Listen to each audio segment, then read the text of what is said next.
Анх туяа нягтлан мэрэгжилтэйж 4 хүүхэд өсгөн хүмүүжүүлж мэрэгчлэрээ ажиллаж чадаагүй байна. Харин юм аяг хоббитой тул 2 жил орчмын өмнө оёдол эсгүүрээр суралцж өдгөө гэр бүлийнхнийхээ бүх ил хуудсыг урлах болсон байна. Мөн эмэгтэйчүүдэд эсхийн урлагийн сургалт орж нэмэлт орлого олох, цаашлаад ажлын байртай болоход бодитоор хувь нэмэр оруулж байна. Анх туяа сонгон хайрхан дүүргийн эмэгтэйчүүдийн хөгжлийн төв гэх хаягийг олон удаа харж хажуугаар нь зурж өнгөрчээ. Харин тэр нэгэн өдөр зориглон хаалгыг нь татснаар гэртээ хүүхдээ хардаг ээжийн амьдрал эрс өөрчлөгдсөн байна. Миний хувьд болохоор яг нөгөө гэртээ хүүхдүүдээ хараад хүүхдээ зөөдөг тийм л ээж байсан. Тэгэл орж ирэл ямар гоё юм бэ гэл яг боломж гэдгийг хараад тэгэл тэр өдөртөө бүртгүүлээд тэгэл ер нь нэг 2-3 хоногийн дараа нь эхлээ сургалтанд явж эхэлсэн гэсэн. Тэгэд энэчээ байдаг баргалж нэлээд хэдэн сургалтанд нь суудсан. Тийм юм тал талаас л одоо хамгийн түрүүнд оёдолдоо суугаад тэгээ Монгол хотод суугаад эсхийн урлагаар сураад тэгээд ерөнхийдөө бас өөртөө хэрэгцээний юмнуудаа өөрөө хийчихдэг л гэсэн.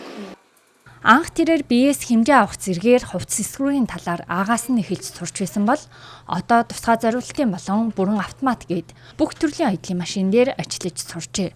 Мөн үзэсгэлэн худалдаанд оролцож нэмэлтээр орлого олох болж энэ нь гэр бүлийн санхүүдэд эргээр нөлөөлөх болсон байна. Бидэд чинь одоо зургуулаа гэдэг чинь хувцснаар ерөөсө худалдаж авдаггүй. Курткээс ахуулаад ерөнхийдөө тэгэл бүхэл хувцаа ер нь өөртөө хийгээд өмсчдэг гэсэн. Ерөнхийдөө гэр орондоо юм аваагүй л гэсэн үг.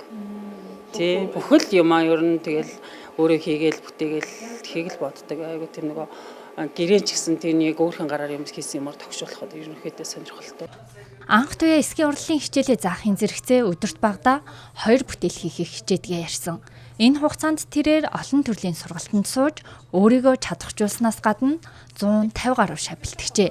Харин мөрөөдлийнх нь талаар тодруулахад одоо нэг юм оёж тийшээгээ ингээ хандж байгаа учраас өөрийн гэсэн бүр тийм брэнд тийм коллекшн гаргахын тулд одоо нэг юм суралцж байгаа гэсэн үг шүү дээ. Тийм ээ, Монгол гутлаа ягээ сурцаа, хувцаа ягээд тэгээд ерөнхийдөө эсхийн урлал тэгэл бүхэл юмыг л одоо хий сурах сонирхолтой байгаа гэсэн.